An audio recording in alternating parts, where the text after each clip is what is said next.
Hello there, Leos. Welcome to your April 2018 tarot reading. So, my sincere apologies for not being able to deliver these readings for you since the month of January. I am very, very, very sorry. Life just kind of got out of control for the past few months. I'm hoping from now on to be a lot more consistent with your reading, and the readings will be published on time, if not early, before the new month, okay? So, I'm hoping to reconnect with you, and thank you for those who are still sticking around and watching. So first off, the way this reading is going to go for this month, maybe for next month as well, I've chosen to do the audio recording mainly because it is easier on me. I have to do, 12 of these, and then in the past months I've tried to do a mid-month reading too, so energetically it was very, very, very taxing. It was very tiring to do, and it was also quite time-consuming. So I'm hoping to reduce the time in which I do the general reading, and I'm hoping to find a strategy that works best for me. So this is my compromise here. What I'm going to do is I have already laid out the spread. I'm going to extract 4 important messages for you, and then we're going to unpack these messages and talk about, in which areas of your life it's affecting, okay? So, the first message that I am seeing here is, they're saying realistic expectation. And I feel this is going to be playing out in the work sector and your family planning sector. And realistic expectation basically means curbing our sense of illusions or delusions and trying to aim for a more practical route, a more practical solution based on where we are right now. It doesn't mean that, we have to let go of our dreams and our aspirations. It basically means maybe we're not there yet, it'll come later, but for now, let's focus on the here and now. Looking at what's in front of you and narrowing your scope a little bit so that you're able to solve what's in front of you, and then later on, it's sort of like we'll cross that bridge when we get there, okay? Breaking up the work, breaking up the worries, breaking up the problems into more manageable pieces so that you can tackle them rather than letting them overwhelm you, okay? So realistic expectations, realistic solutions. The second message here, it's actually really, really beautiful. They are saying loving companion. So you have a lot of love, a lot of family support, a lot of people in your midst that you can turn to, that you can, seek that emotional fulfillment from, and it give you a lot of emotional support. Friends are out there, people are out there. I feel, though, a lot of the times you are too proud to ask for help. Okay, you are, fire signs in general like to be independent. They don't like to weave a sob story and have other people feel sorry for them. So they're just saying here, there isn't any shame in asking for help. And especially if you've got such amazing people around you, it is really important to, ask for help, okay? I feel like they will be more than happy to assist in any way they can, and I don't feel that you're abusing it or anything like that, so definitely ask for help if you can. The third message here, it's emotional maturation. And this is a really, really good message across the board for any sign that I read for. Emotional maturation is a process of seeing outside of ourselves, of seeing and anticipating what other people are dealing with, what other people need from us. Is there any way that we can alleviate the suffering, the emotional turmoil, the problems of other people, okay? Seeing outside of ourselves, being a lot more considerate, a lot more thoughtful in assisting other people. And it's not just giving assistance, but it's sort of like putting our ego, our needs aside so that we can understand and be in the present moment and have this mutual understanding, this sympathy and empathy and mutual rapport with another human being. So I feel like there's a lot to be said here with that message alone, okay? And I'm going to go back to it. The last message here, nickel and dime. So I feel like financially there's something going on with you guys, and I have been feeling this for the past few months. So we're going to unpack that, and we're going to talk about, ways in which you can start to rebuild this financial foundation. So what I have here, realistic expectation, first message. This is showing up in your family planning sector, okay? And what I feel here is there is a need here to kind of consult your partner. I feel like for many of you, you're a little bit extravagant when it comes to spending, when it comes to buying things, when it comes to splurging. It's like you're quite lenient with yourself when it comes to spending, okay? And you have somebody that's kind of like controlling the purse strings. It could be a relationship partner. It could be a housemate, a flatmate. It could also be like whoever it is that, you're sharing resources with. And so there's a sense here of needing to consult the other person before you make big purchases, before you do major decisions. And I'm also feeling at this point there is a need to want to add additional member into the household, such as getting pregnant, family planning, adopting a dog, adopting a baby, taking in elderly parents is what I'm sensing. And these elderly parents can be overseas as well.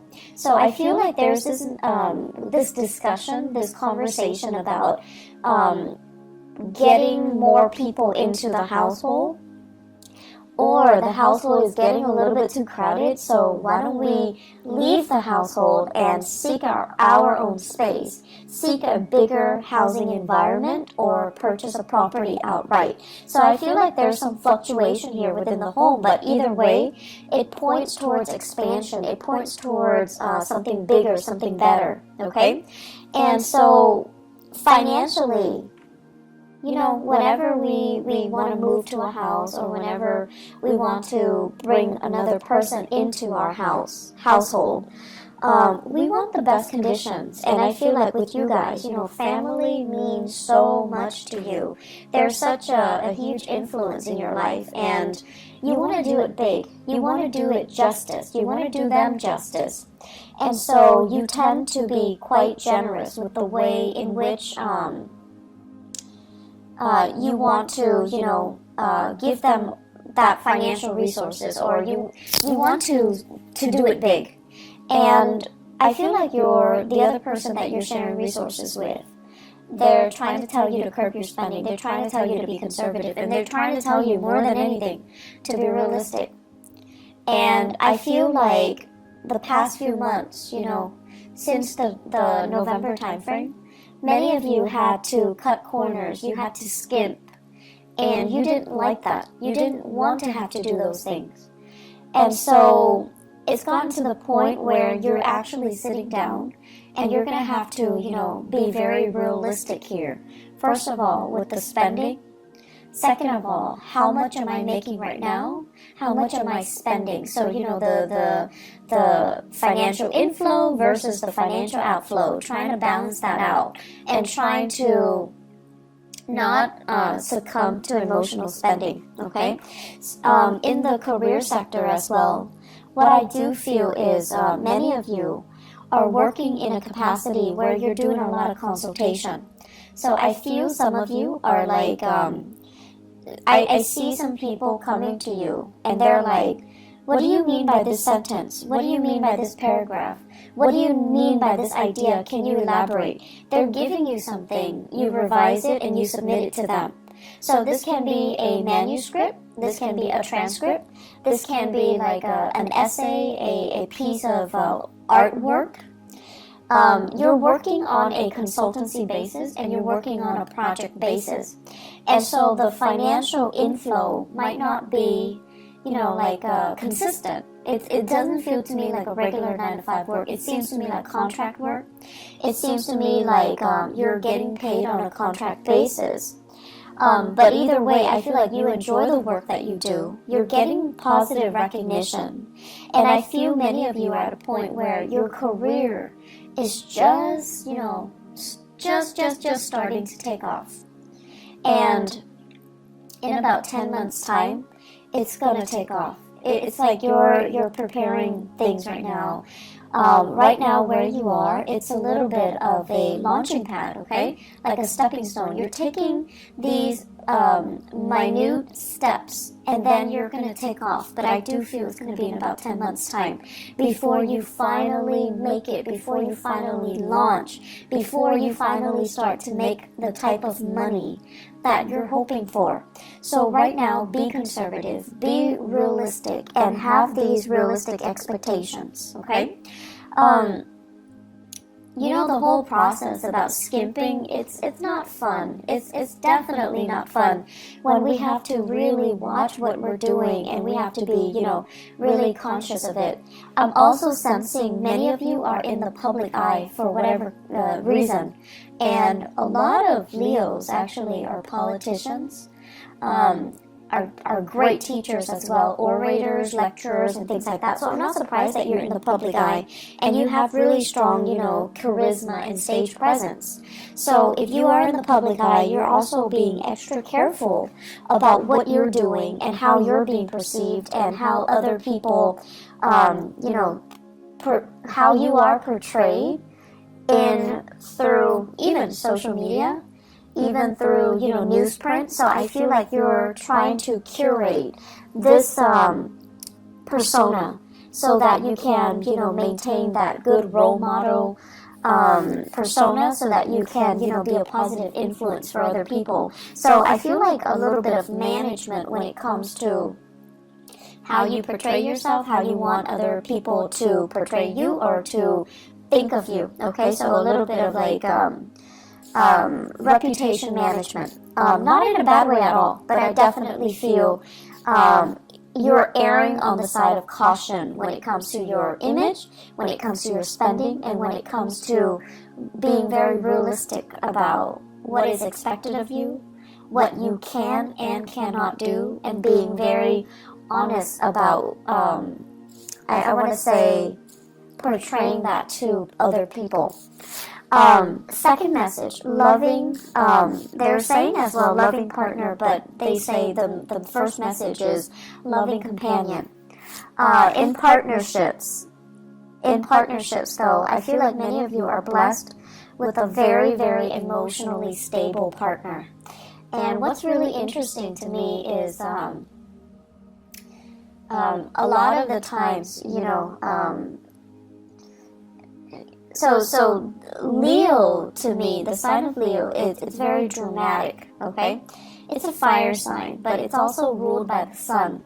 And I feel like, you know, you thrive in the spotlight, and you guys would make, you and Libras are great actors. And you like to, you know, stand up for your beliefs and stand up for the underdog, and really, you're quite militant when it comes to the things that you believe in, your ideologies, your sense of justice, and your sense of right and wrong, and your moral compass.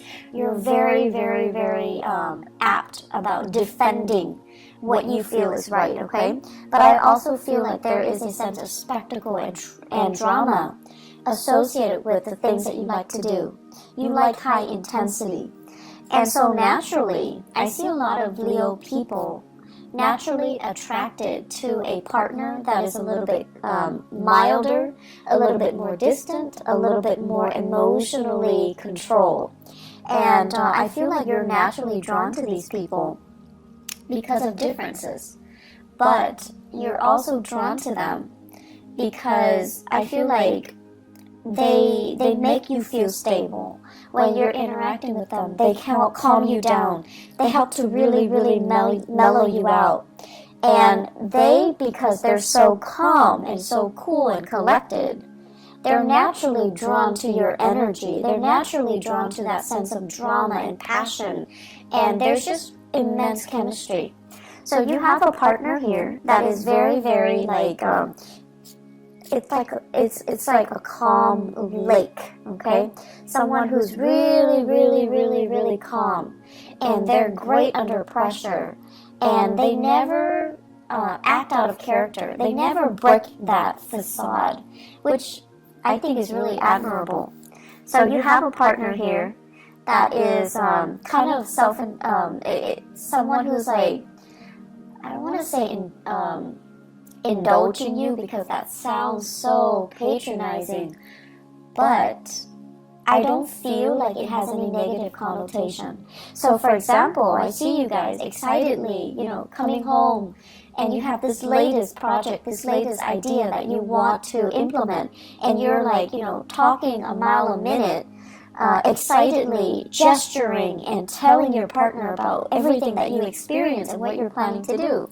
And I see your partner sitting there kind of smiling with a little bit of a smirk, because they're amused. They're amused by how excitable you can get. They're amused by how passionate you can be. And they're amused by how, totally immersed you are when you are passionate about something. I feel like that's why they're really, really drawn towards you guys. And you know how when you watch children, when they're really, really immersed in something, they're like so happy. They're just so pure, and just all you see is this ball of joy. And that's what it feels like to your partner when they're observing you do something. They're just amazed by how, I want to say, single-minded you can be when you are really, really passionate about something.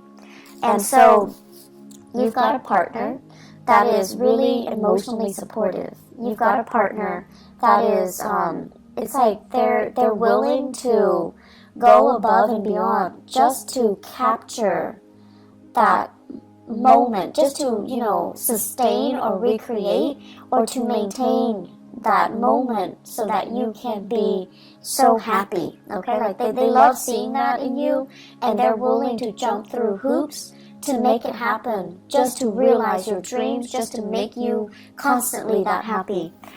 For many of you, I feel here you have a water sign, a Pisces, Cancer, Scorpio. This is a person that is really, really, really grounded.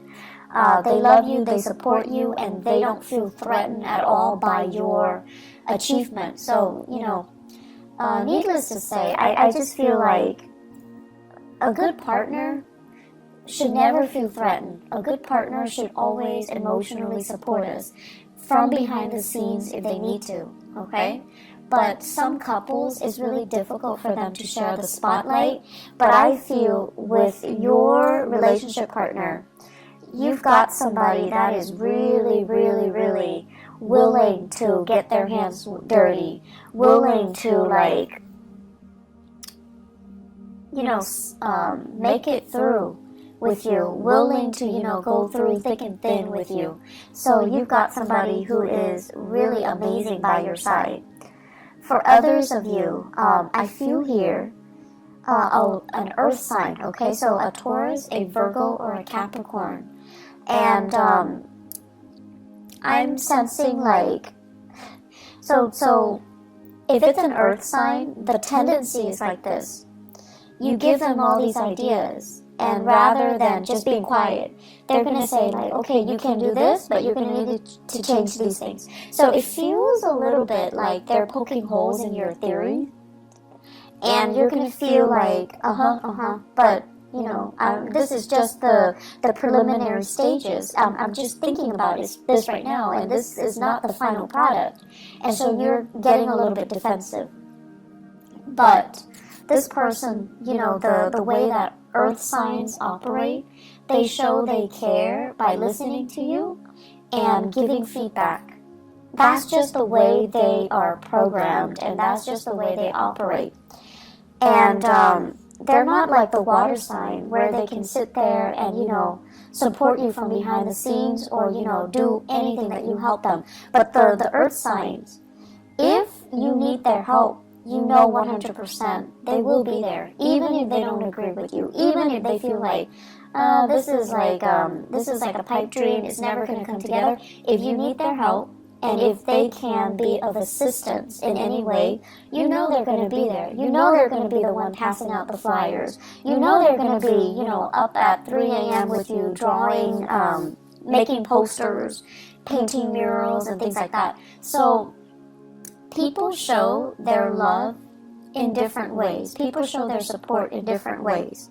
And so just because one person is like listening and they're not doing the actions like the water sign, doesn't mean they don't love you. And just because, you know, the other person is like poking holes in your theory, like the earth sign, they're a little bit more critical, and they need to make sure that you know what you're getting yourself into.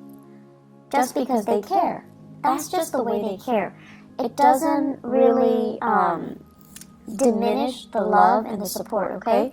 And honestly, if these two people or two signs didn't care, they wouldn't be around, okay? So I feel like you might be doubting it, or you might be going through a situation where you're frustrated. And you know, we get frustrated with our partners all the time.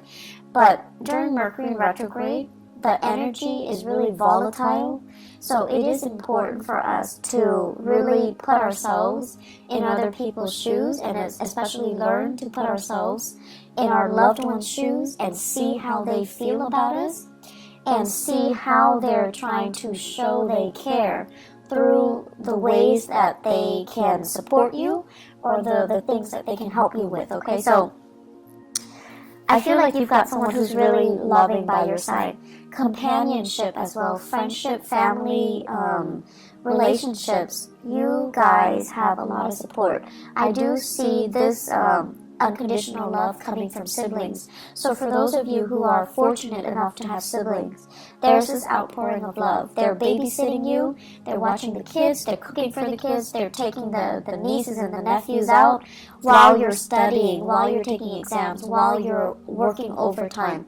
So props to those siblings, okay? I feel like the relationship, the sibling relationship, there is so much love here, and I feel like it's going to make you, it's just going to give you that sense of appreciation that somebody is willing to, you know, go above and beyond to assist you. So you've got a lot of support coming in this month, Leo. There is no reason for you to feel isolated and to feel like, oh, they don't really love me, I'm going to wait for them to reach out.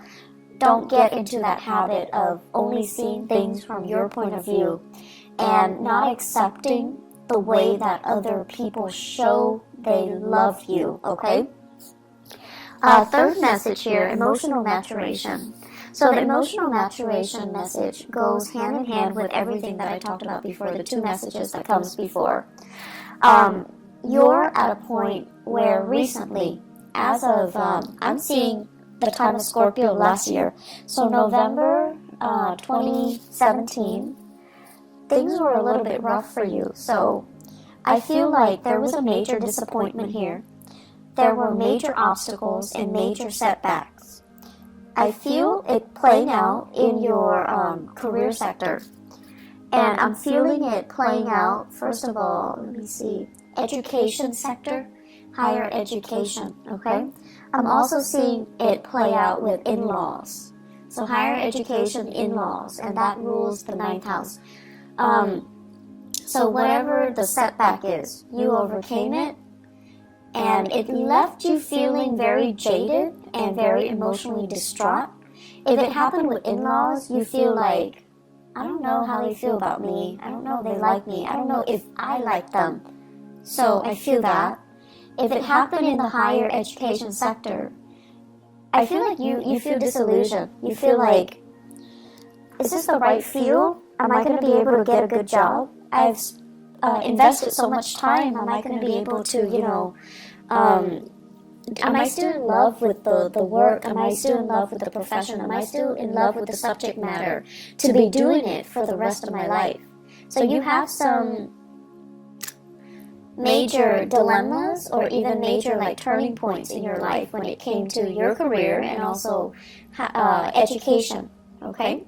And when it comes to the career sector, it's almost like you had to, I'm seeing here, the work itself shouldn't be physically taxing, but it was very physically taxing. I see you traveling distances, like huge distances. I'm seeing you operating or working on uneven terrain in areas that are like, you know, it's like you have to be the one to create that trail. it's like you're in a virgin land, and there isn't a trail that's already created for you, so you have to blaze that trail. I'm also seeing you carrying a lot of heavy equipment, living in quite, difficult circumstances, camping out, not having access to, clean and comfortable sleeping arrangements. So it's kind of physically difficult, okay? Like it's physically taxing, it's exhausting. So I feel like you were really challenged. And that, all of it, you overcame it. It made you a lot stronger, honestly. It made you a lot more, I feel like, rough around the edges. But it made you a lot stronger. So the emotional maturation basically means, I feel like it can go one of two ways. Because you've been through all of this, through all this hardship, and you came out okay, I feel like you can come out a little bit jaded. And so when people are whining, about, my TV's not working, or like, my water got shut off for 2 hours this morning, you're just like, I can't really sympathize. I had to sleep on the floor for 3 months. I had to sleep in a tent with mud underneath me and the rain just pouring on me. Things like that. You've endured your share of hardship, and now people are telling you about very mundane problems, and you're brushing it off because you can no longer relate. And I feel like that is a little bit of a negative way of incorporating this emotional maturation process, okay? So it's important for us to be appreciative of what we have. And so definitely it's annoying when these people are coming to you and they're whining about things that don't really matter. But it is also really, really important for us not to look down at people and to meet people where they're at. So obviously, whoever that's coming to you, they're kind of spoiled, they're kind of, they haven't really endured hardship, okay, quote unquote hardship. But it doesn't mean that you can just brush them aside, and it doesn't mean that they don't have their own issues, okay? But I feel like you're distancing yourself from those types of people. You're distancing yourself from the really privileged types of people who are whining about really mundane things. I do see emotional detachment coming in for you. And then for others of you, because of this emotional maturation process, because of everything, the hardship that you've had to go through since the November timeframe last year, you're coming out on top. You're coming out a better and a stronger person. You're becoming a little bit more, a lot more considerate. And I almost feel like you want to share your expertise, you want to share your skills, you want to share your best practices with other people. And I feel like you're doing this kind of like of your own volition. So you're seeing somebody struggling and you're like, hey, I was, going through that last year. Let me give these people a few pointers. And then I see you put in a position where you're teaching them, you're guiding them, or you're giving them, pointers as to what they need to do. Okay, so it's actually a really beautiful process because you're sharing your knowledge and you're sharing it in a way where you intuitively know it's going to help them. They're going to be where you were last year. They're going to be in that same spot. And whatever pointers you can give them to really help ease and facilitate that process for them, that's what you're going to do. If people are whining about mundane things, just let them whine. Don't let it get to you, okay? And then whatever capacity you can help people, definitely do so. The final message that I'm going to leave you guys with here is nickel and dime. And the nickel and dime isn't so much about being bankrupt or being, destitute. It's more about foregoing immediate pleasures for long-term gain, okay? So you're really, really, really, really thinking about, I feel many of you the way that you're thinking about money is definitely going to change for the next 10 months.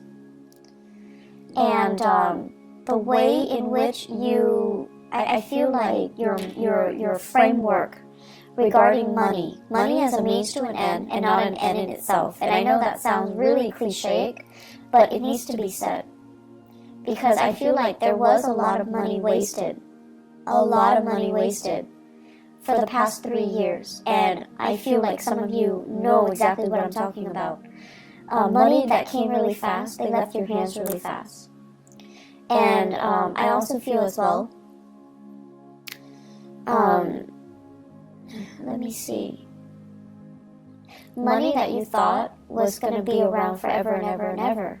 Money that it's like it's like a bottomless well, okay? You need it, it's there. You need it, it's there. Or the work situation was so prosperous. You worked and there's that paycheck, but something happened. And then the supply of money or the consistency just wasn't, it's no longer here anymore. And so you're really, really thinking about the building blocks for your future wealth and prosperity. You're nickel and diming yourself. You're being very, very cautious about spending. You're being a lot more responsible. And you're obsessively, checking the bank account. Some of you are waiting for sources of funding to come in, and it's getting delayed. Okay? And so it's not a good place to be when we count on something and it's not there. But I feel like it's going to clear up for you. Let me see, 1, 2, 3, 4. I want to say like 5 weeks time. 5 weeks time might take us into the May time frame. Okay, so May. I'm also sensing as well, it's just like the financial situation is a little bit unstable right now. Keep trucking on, keep saving, and I know it's not fun to, have to nickel and dime ourselves and to have to, be super, super conservative. And I feel like the only danger for you guys is you have to do it for so many months before you're just like, F it. And then you splurge, and then you go through, periods of like intense spending. So please be careful about that. Home renovation, that's in order. It's going to be wonderful. It's looking really good. I also feel as well, they're saying here, they keep saying, your siblings, you've got amazing siblings, okay? Whatever you think they feel about you, yes, they think you're stubborn. Yes, they think like, oh my gosh, you are such a, like, they're like a bull, like someone who's extremely stubborn, extremely bullish in their ways, or, just like, they won't listen. So it's like you've got your opinions made. You've got your ideas fixed, right? And no matter what they do, they can't persuade you. Yes, they think of all these things about you, but they do really love you as well. So don't make the process difficult. Don't do that to the people that you love. And they love you, so no matter how much you guys argue, there's still a lot of love there. So approach it with a little bit of compassion, okay? And I want to say, be a little bit more flexible. There is some really big karma here about money. And I feel like until your framework about money changes, and I can tell you till, I'm blue in the face, money is a means to an end. Until that light bulb kind of, switches on in your head, until you truly, truly, truly understand what that means. The financial prosperity that I mentioned coming in the October timeframe, it's going to be delayed. So until you really grasp that lesson. So what exactly does that mean? I feel like you're going to spend from now until the May timeframe trying to figure this out. And once you figure it out, lesson learned, there's going to be huge prosperity coming in the later part of the year, okay? you have some really important things that needs to be worked through and needs to be experienced during this Mercury retrograde cycle. So I'm sensing here that, learning to get your financial affairs in order, having a game plan for yourself, start saving and start rethinking about, how you see money and how you think about financial foundation and financial prosperity. That's going to be really important, okay? So Leos, I wish you all the best, and I'll be back for next month's reading, okay? Take care of yourself and enjoy the rest of this month. Bye-bye.